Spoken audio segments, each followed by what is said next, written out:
And thank you. Yes, thank you very much. Minette Russo there, both with, she was with very elated Nick Springer and, of course, James Duncan in his very last game representing Queensland in these championships. So congratulations to James Duncan on a successful career. And, of course, Minette Russo. We'll be hearing more from her throughout the championships as she'll park herself down there floor side amongst all the action. And we're not too far away now from our celebrity game, which is coming right up, which should be very interesting, featuring former Wallaby Nathan Sharpe, the most capped forward of all time for the Wallabies. Nathan Sharpe will be taking part in the upcoming GIO celebrity match. As you can see there, just the lineups being introduced to this very boisterous and vocal crowd here at the State Sports Centre at Sydney's Olympic Park. And we'll actually take this opportunity, as we see there's the big fella Nathan Sharpe. We'll take this opportunity now. He's just raced up from refereeing that bronze medal match in Terry Vineyard, huffing and puffing. Well, first of all, Terry, well called. I thought you were spot on in that one. Thanks, Rory. It was a great game. And Queensland came back and beat SA after losing to them in group play, so it was a great win for them. And, of course, now we turn our attention to the celebrity match as a prelude to the gold medal match a little later on between New South Wales and Victoria. But just talk us through this celebrity match, Terry, particularly for those that are giving wheelchair rugby a go that don't actually use a wheelchair. What challenges can they expect? Well, they'll have challenges of probably falling out of the chair, not being strapped in. They tend to want to use their body more, and they'll come off the seat, lean forward. They'll expose themselves. So I predict that a few of the able-bodied competitors will be hitting the deck. And is there any difference to their wheelchairs that they're using, or will they be exactly the same modifications as the athletes competing in these wheelchair rugby championships? They're using some of the other athletes' chairs that are here, and I think some from the New South Wales wheelchair sports program and their local team. Now, will the refereeing be any different? We've got to ask you as a current referee, so are they going to be perhaps a little bit more, I suppose, friendlier to the athletes, or are they under strict instruction to call this as they see it? I think they are going to be a little more friendlier and kind of adapt it to them. It's actually two of our training refs, so they're relatively new and they're getting some experience in front of a crowd for the first time, so it'll be good for them. Well, time will tell if they're lenient, a little bit more lenient or not. Of course, you can see that little fella there in the number 8. Tell us about him, Terry. What a wonderful sight. I believe he's 10 now. Harry, he qualifies for the sport. He's just a youngster who's really keen on the sport. He met Riley Batt a couple of years ago, and it was just, it just really, turned around. His life just, excited that he could play a sport competitively, where he was not able to play with, kids his age, and he's really looking forward to competing at this level. He's too young really to compete against other adults, but some of these players like Riley Batt himself, he started when he was 13. So for some of these able-bodied people participating in this celebrity match, what would be some of the things that they're going to really need to focus on, particularly playing rugby in a wheelchair? Well, it's more pushing with the ball in the ground attack. The able-bodies will tend to pass it too much, and that's what you want to try to do, is force passes from the offense and make them risk the ball. So they'll be relying on the pass way too much, and it's much different to throw a pass to somebody in a chair that can't move laterally and as quick as on their feet. So I think you'll see a lot of long passes that go errant. Well, it will certainly be interesting to see. And what about Nathan Sharpe? Of course, all 120 kilos of him. That'll be an interesting spectacle, won't it? It's a lot of weight to push, and he's going to have to rely on his arms. And I think he might feel it in the morning in between the shoulder blades. He certainly will. What about this game, wheelchair rugby, particularly for those who haven't played it before? Is it a game that favours a particular body type, do you think? Not particularly. If you have, the more size you have, the more weight that you have to push. But it's good to have some size and some mobility. When you're playing in a key, and that's at the 8-meter wide goal area right in front of the two cones, when you're defending that, it's hard to move you.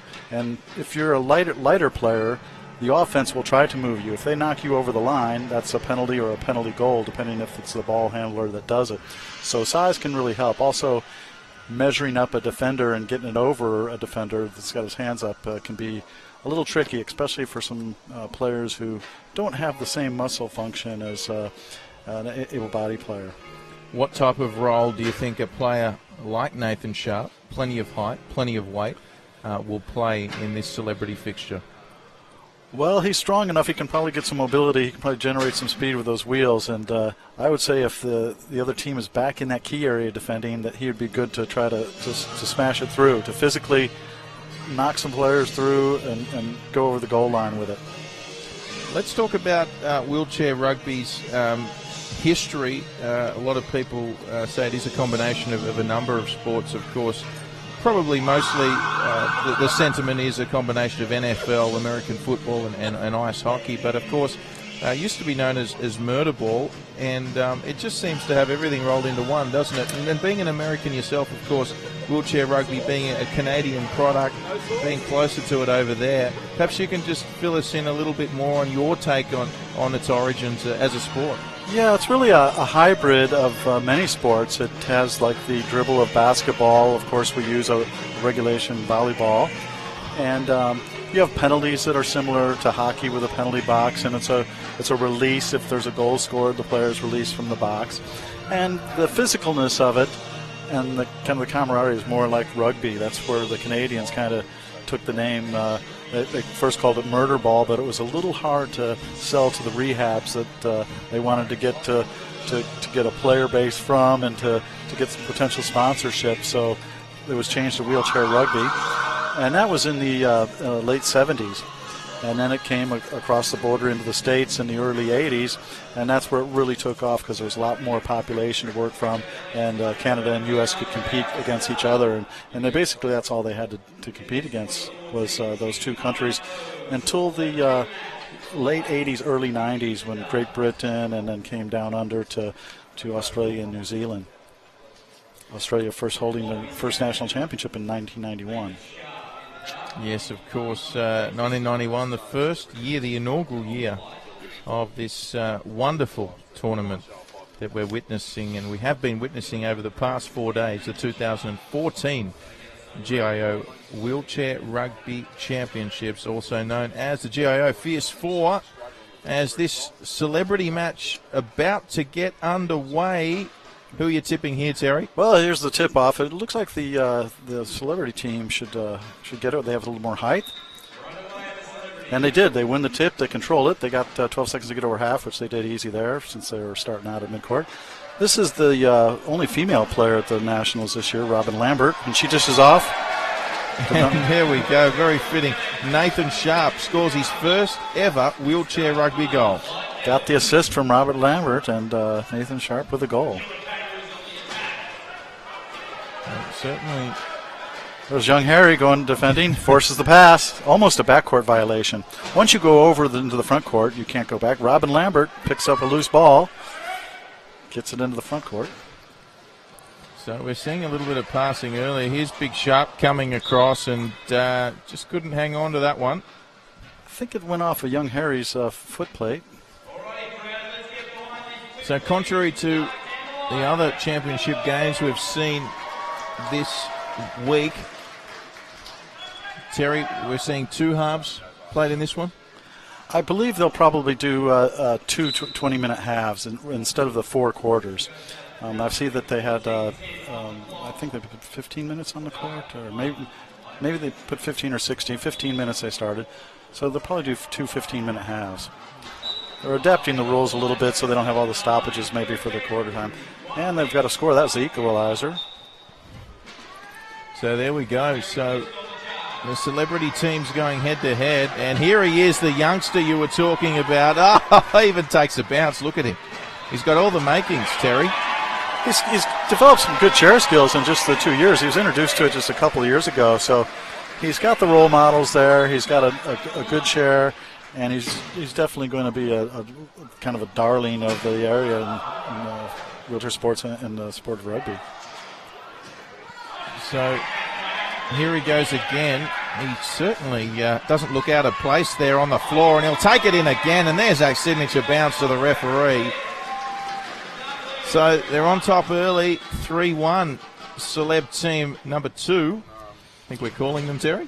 Okay, that sounds good. You'll see Harry doesn't have, he has a hand on one side and just below the knee. Looks like I think this is a birth defect with Harry.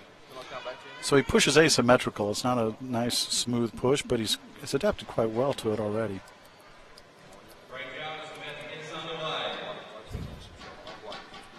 So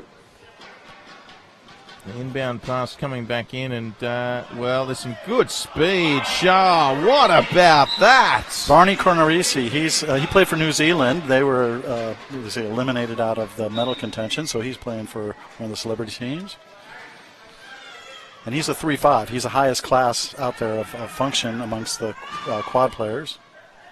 Well, he'll certainly be. Oh, what about the flick pass from Sharpe? And Sharpe gets cleaned up in that play. Oh, let's go back to the 10-year-old here. It's all happening here at the State Sports Centre, and he could go all himself here. Oh, look at that crowd on their feet. And you'll see the nice block by his teammate in the corner who set the table for him to score in that corner. So already 4-2 the score. And Barney Cornerisi from New Zealand's got the ball. He'll try to go coast to coast until they stop him, and they did. Force the pass. And intercepted there as well. That's Robin Lambert from WA, the only female player, and she gets another assist. And there you have it. So straight over the top. I think that might have been Sam Moraldo there with the goal. Joining the Navy in 2008 as an electronics technician. Sharpe with it now. Sharpe. Just almost a flick pass, easy as you like. He's looking to pass it instead of push with it. He is. Lambert now. Oh, she passed it to the opposition player. Is there a little bit of a kit clash out there, Terry? Yeah, I think with both the uniforms are the New South Wales Blues. Sharpe getting plenty of attention. It's like a Wallabies All Blacks duel here. All in good fun, of course, Terry. Looks like we got a substitution. You heard that, might have heard that buzzer. And both teams are substituting. It's played 4-on-4 on a regulation basketball court, which is 28 meters by 15.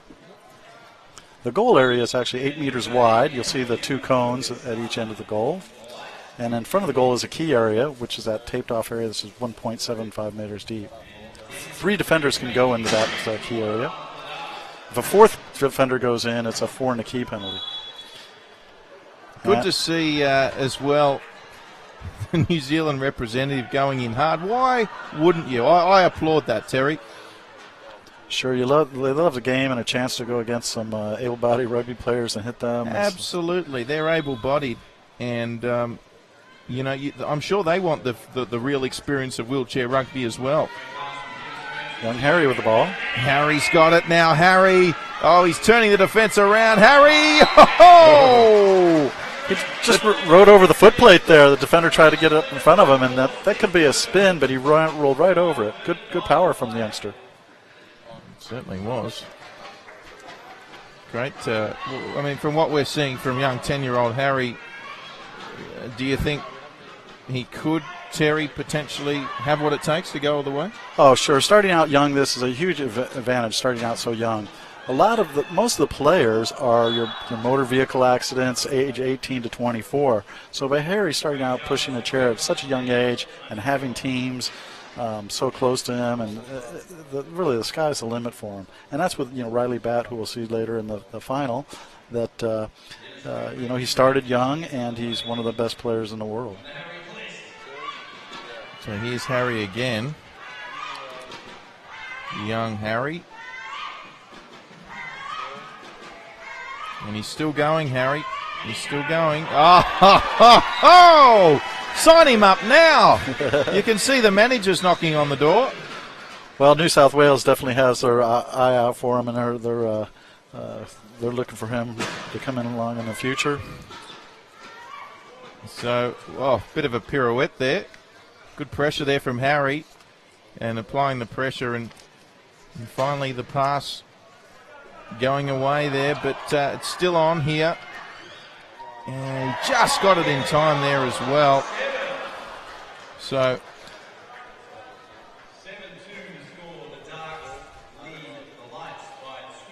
Darks leading the Lights at the moment.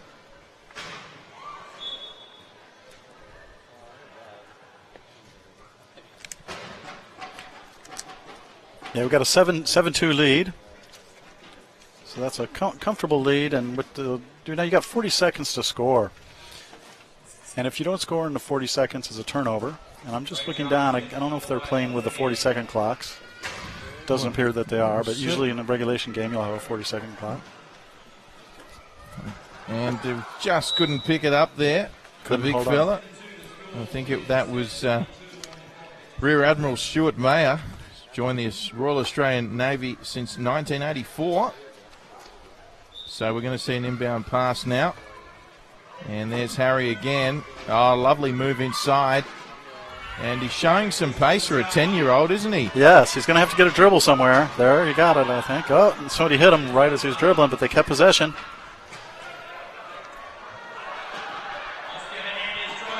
Loose ball. And it goes out of bounds. But I think they're going to keep possession on it because the Light team couldn't get a handle on it. So we're officially going to call it Lights versus Darks. Or Celeb 1 team versus Celeb 2. So here you go. The Darks now, Celeb 2 team through young Harry. And Harry, look, he loves it, doesn't he? He's got a smile on his face, plenty of composure. He gets it away eventually. Takes a bounce. And certainly using the width of the court at the moment. So, and Harry just couldn't take that one, certainly. It was a low pass, hard for him to handle it, went off of his wheel, and they threw it away. And that's a big 40 seconds on the score clock, though. Yeah, they're actually not using the 40-second clock, as I've noticed. They don't have an operator in a Celeb game like this. So they actually threw it out of bounds, so it'll be a turnover, light ball. When the ball goes out on the end line, it's inbounded on the sideline down in the corner. You'll see that player setting up.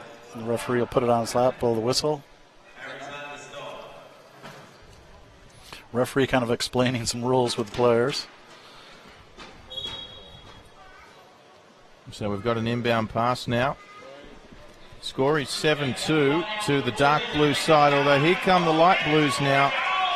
And, well, look at Lambert come across. A little bit of a love tap there, but a goal to the light blues, and that brings it to 7-3, the margin. 4 goals here, Terry. Yeah, bringing it back to 4. Let's see if some of these subs can rally them back in and make a game of this. So, fair to say, Harry best on the floor thus far. Yeah, he's done the bulk of the ball handling, and there he goes coast to coast after the inbound. Gets a score. Puts his team up by 5. Oh, good on him. Oh, what a hit as well. Lays the hit on Craig Jarvis. Doesn't take a backward step, does he? And there's Barney Cornefisi taking it in. The Kiwi high pointer. They're within 4. And buzzer sounded. Usually there's no subs allowed after a goal, but in a game like this, they will allow. So Harry's away again now. He's got the Moulton in possession. He'll need to take a bounce here, Terry, won't he? Well, yeah, and the defender attacked him right at the half-court line and got a backcourt violation. So once you penetrate into the front court, you can't go back. Oh, boy, there's a miscue. Right. Didn't cost them, though. They could get it within 3 here with a goal. Yes, they could. So it's game on here in the celebrity match. 8-5 now the score. 3.5 remaining in this first half. And what do you make of the performance of these able-bodied celebrities thus far, Terry? Actually surprising. I was expecting more miscues. I don't know if they had a practice run before this, but they're doing fairly well. You got to figure that some of them are athletes. Some of them have been in a chair before with some disabled sport people from New South Wales. There's Robin Lambert. Yeah, Lambert's away here. Oh, shut the gates. She knows what to do.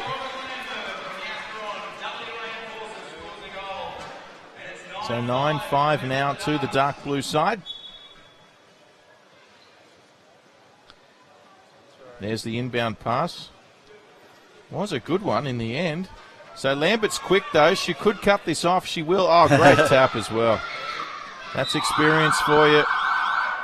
Yeah, you could tell he wasn't a chair user. He couldn't get the wheels up and moving, and Lambert caught him from behind.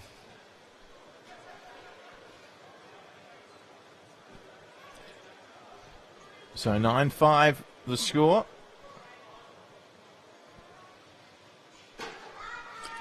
This training ref, he's actually a rugby union referee in South Australia.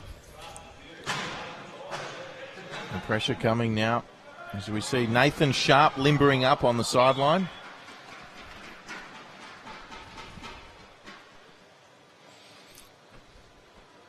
Looks like they're even getting a little coaching on the sideline. I notice Tom Kyle from Western Australia, one of the teams eliminated from the medal rounds, that's helping out. So here they go again. And loose ball. Yep, loose ball. Fortunately, though, recovered. Yeah, Barney's looking for somebody. And the Kiwi finds a teammate, but the stone hands, and it's a turnover. Lambert's on here. Bonnie will have to chase. This will be interesting. Bonnie comes across. Lambert, switch inside. Oh! Well, good pressure from Bonnie, and he knew he had to make up for that. Yeah, and he forced the pass. Lambert tried to dish it off, and a teammate miscued it. And Barney's got the ball back for his team and a chance to get it within 3. So less than a minute remaining in this celebrity match in the first half. And we've got someone's out of the chair here, Terry. Yeah, Barney would have put the medal to him, hit him up front, and the player bit the court. Got himself back in the chair and going. 30 seconds left. Lambert with it now. Got some pressure from Bonnie. That's been a good battle. Barney's all over. He's having to defend a lot of people. Oh, big dummy there. The pass is on. And we should see another goal. We do.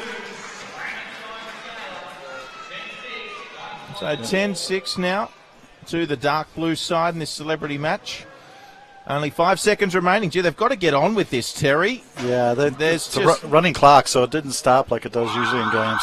Well, I don't think they were aware of the clock, which is a cardinal sin, albeit celebrity wheelchair rugby. Yeah, it's hard to get the feel for the game in just an afternoon.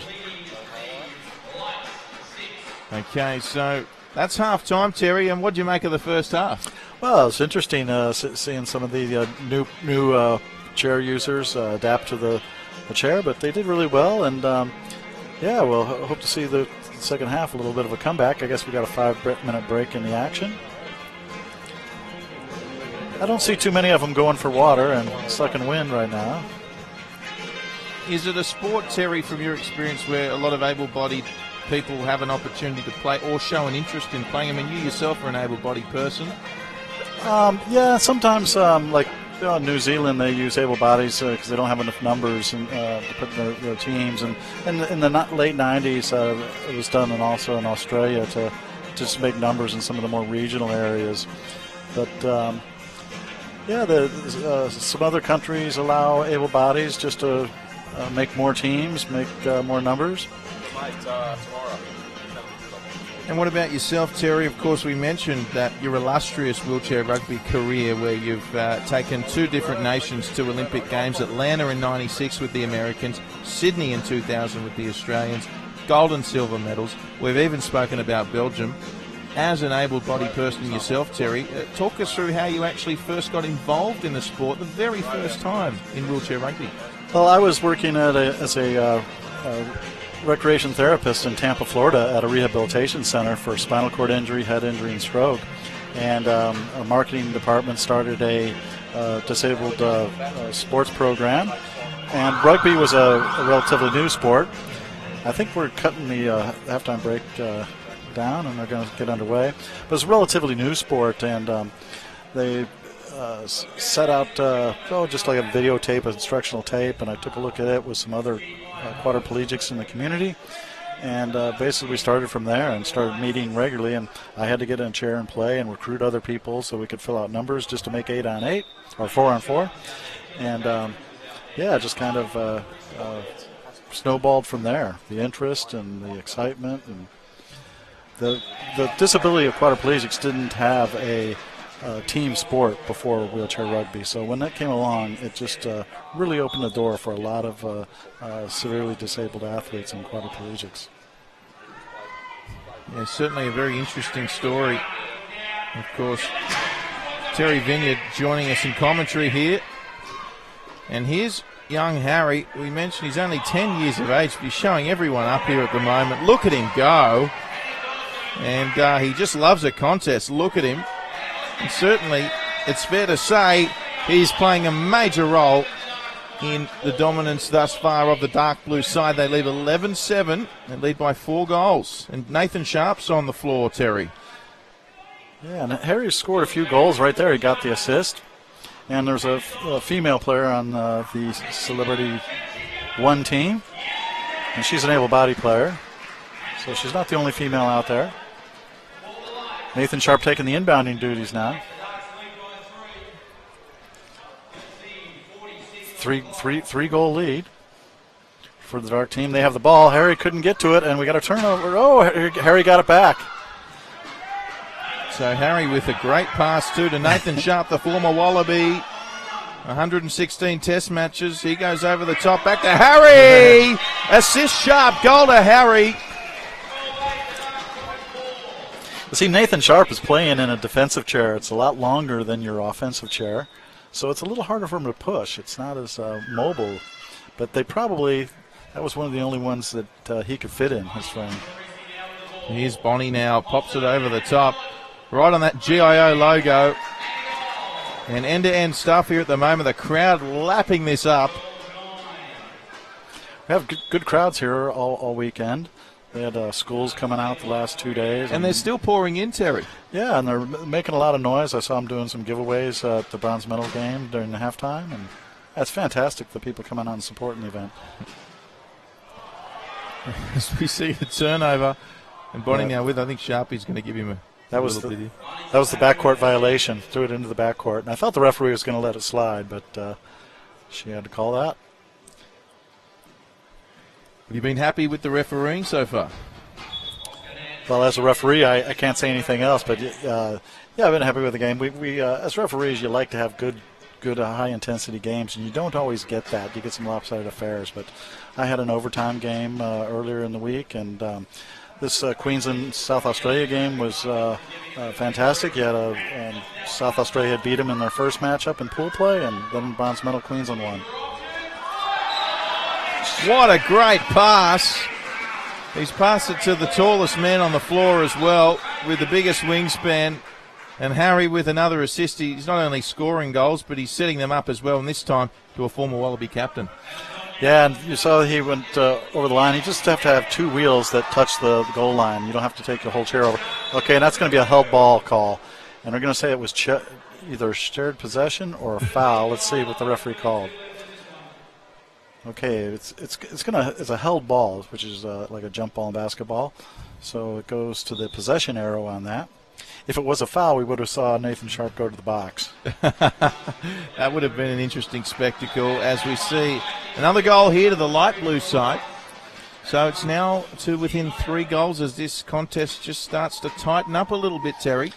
Yeah, it is, and that's great. We haven't had any fouls where they've gone to the box. A foul on offense is just a turnover, but a foul on defense, they go to the box for a 1-minute penalty. which usually never goes the full minute because it's a goal release. So if the team that has a power play scores before the minute is up, then the player is released from the box. And that's where it's similar to ice hockey, isn't it? Although when we see multiple players in the penalty box, it's usually not because the gloves are off. No. You have never really seen any fights, fortunately. It's like a big the rugby players. It's like a big family globally, and you see a lot of camaraderie after games. So here's a potential turnover, although it's going to be Bonnie just cleaning up, though. Desperation stuff. You try telling Bonnie this is a celebrity match, it doesn't mean anything. And here they go again. So all of a sudden, the margin 2 goals. That's the closest the game's been since the beginning of the game. And Barney Cornefrisi is the most mobile player out there. He's a 3.5 player. That's the highest level of function of the disabled athletes. So he's got the best chair skills, even over the able bodies, simply because he's been playing for so long and in a chair for so long. I believe he's 20 years old, Barney. So he's a youngster, and that bodes well for New Zealand's national team. So here's Bonnie on Sharpe. Harry couldn't reach it. Oh, and they knocked it back in. Well, there's a player out of uniform, Terry. Yeah, he's out of uniform, and it looks like he's playing in a basketball chair, so he's really a fish out of water. Surely the officials have got to step in here. Well, he's playing a dangerous game playing in that chair because I don't think he has any spoke guards, and it's not set up very well. So I suspect he'll be taking a fall before too long. Well, I can tell you GIO are on the phone as we speak. And you can just see a little bit of theatrics in back play. Nathan Sharpe did go to the box, so here becomes our first penalized player.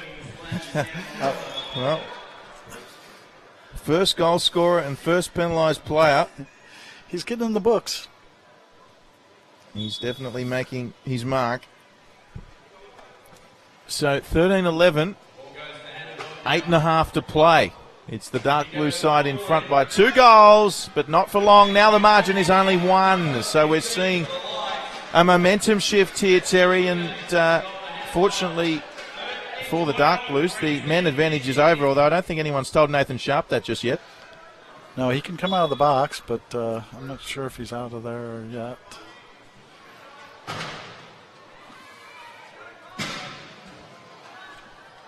So we could, there's another turnover.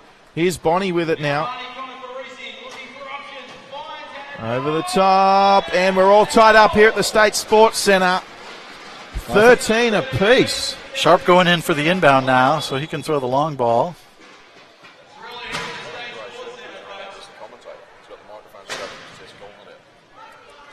So, away we go again through Lambert. It's 13-all, and Lambert's just going to cruise this one in. There's that man in the grey T-shirt again. I've just been told by producers, Terry, he's a commentator. Yeah, he's on the PA, actually. We've just noticed the microphone hanging from his. He's right behind the referee, if you see in your picture. Well, I mean, is he allowed on the court, Terry? No, I've never seen this before. Have you ever, in all your years of wheelchair rugby, ever seen a commentator on the court? I've seen like news stations put a tape camera onto a rugby chair, and just to get the visuals. But I've never seen this. This is a good setup. Got his notes on his thighs as well. Yeah, he's mixing it up. He's been commentating all weekend on the PA. Meanwhile, Lambert's gone in for the hit there. We're all tied up at 14-all. Nathan Sharpe with the inbound duties again. So, Sharpe with the inbound. Good hit by Cornefrisi. Yeah, Cornefrisi, he's going hard, isn't he? So comes back to Nathan Sharpe now. Let's see what his wheel skills are like. Geez, quite stationary there, and it's a turnover. Yeah, he looked like a statue. No forward motion whatsoever. Bonnie, there's an open man here, and for the first time today, they take the lead, the Light Blues. Much needed timeout, Terry. Yeah, they've got all the momentum, Light Blue. They've come back from a 4-goal deficit, and so now they're calling a timeout and getting some fresh bodies in there for the dark team, it looks like. So 15 plays 14. And, yes, I do believe it's the first time today that they've been in the league. So Harry will get us underway, and they needed to get him back on, didn't they? Because he's been just about the best player out there. Yeah, he's been a big scorer, and you'll see right now he's looking to coast to coast. And he's got to get a dribble in. Shut the gates. Got the goal. He's going to run out of the stadium. A little over 5 minutes left, and we're all tied up. Harry, it looked like he blocked that pass. He got a piece of it.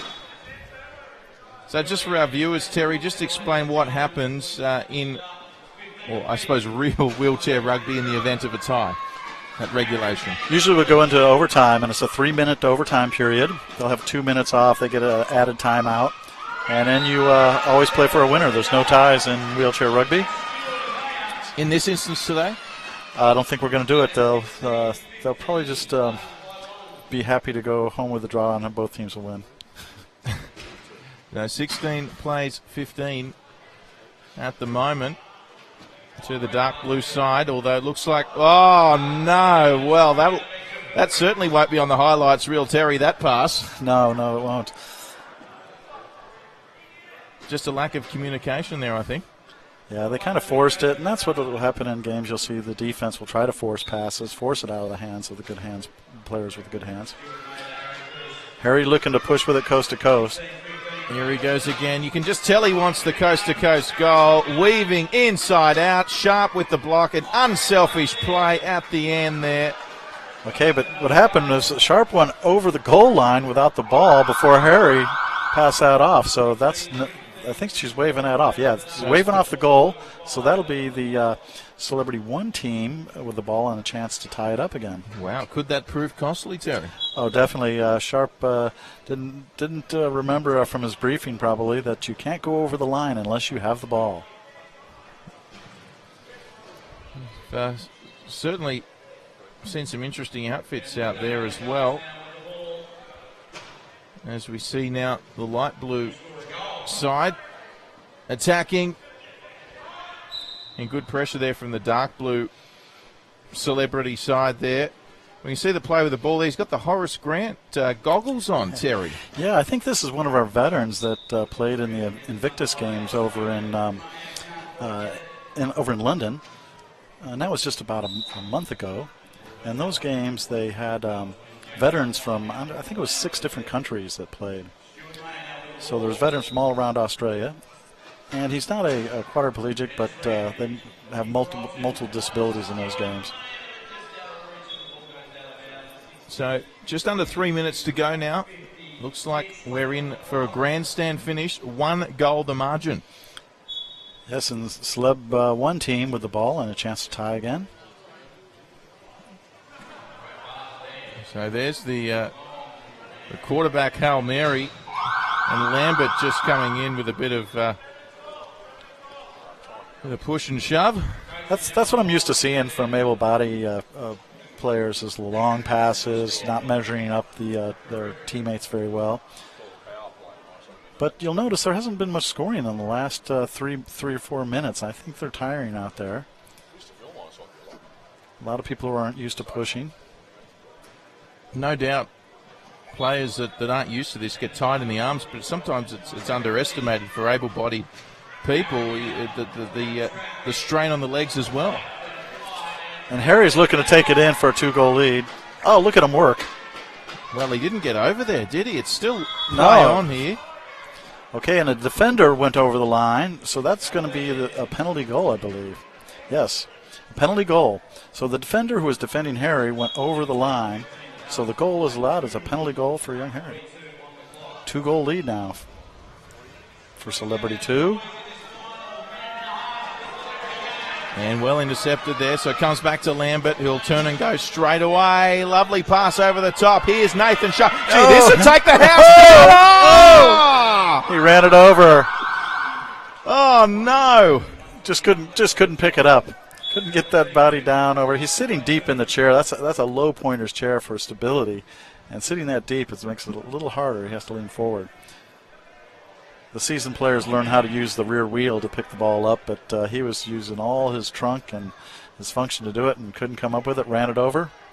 And that'll be a turnover, which helps the Celebrity 1 team down by 2 with less than a minute to go. They're going to have to hurry. I think their coach is saying, can you stop the clock so we have a chance, because they've called a timeout. That's Tom Kyle, who's coached the Western Australia team. Well, yeah, it's a rolling clock, so perhaps the timeout wasn't the smartest option. No. Well, they've finally stopped it now at 37 seconds. Yeah, they recognized it. And, well, I mean, if they kept the clock going in the first half, there's no reason to think that they should stop it in the second, Terry. No, but you think with a timeout with the game this tight that they would let them have a last run at it? Let's see what happens here. Okay, the clock has started, was restarted. Oh, wonderful play. There's the bounce. Takes it in. The goal, yep. So it's a 1-goal game. And a dangerous pass by Sharpe, but he just got it away. 20 seconds remaining, so if they can force the turnover here, the light blue side, they'll get one last crack at it. This is critical defence here. Lambert's allowed to go. She's still going, Lambert. That should ice it with 10 seconds and a 2-goal lead. And there's 5 seconds to go, so they've got to go straight away here last second. Intercepted by Sharpe, and that's it. The dark blue side, led by Nathan Sharpe, victors in the 2014 GIO Celebrity match. Oh, that was fun. Good result for the Celebrity 2 team, winning 18-16. And Nathan Sharpe, the big Celebrity captain, is giving a congratulations to the Celebrity 1 team that battled well but couldn't come up with a result. And look at all those players there as we have a look at the GIO highlights from this one, and you can just see the joy even from the able-bodied players, Terry, just how much they're enjoying the sport out there. Yeah, lots of smiles. Their first time in a chair, first time playing the sport, and that's what it was for like players that first started playing that I was involved with. That it was just really kind of a love at first sight with the sport. And being able to play in a competitive, physical sport again after their accident was just such a big thing in their life. It's amazing what it's done for so many people across the globe. Yeah, certainly were. And what about young Harry? He's only 10. I mean, Lambert was great as well, as was Bonnie. There's the commentator once again. He was good as well. But what about Harry? 10 years of age. Do you usually get players starting this young? And then secondly, what are Harry's prospects, having seen what we've seen today? No, you don't get the players that young unless they're a birth defect or, your biggest population is your 18 to 24-year-old males. And Australia is fortunate to have a lot of younger players or birth defects that talent ID programs have ID'd. And Riley Batt, who we're going to see in the final, is one of them. We're going to see Matt Lewis from the Victorian side, who's another. And it's just really bodes well for Australia to know that you have some youth coming up and will help support some of your retiring players. Yes, certainly does. Well, thank you very much. Terry Vineyard in commentary with Drew Forbes. We're going to take a short break here from the State Sports Centre, and we'll be back shortly.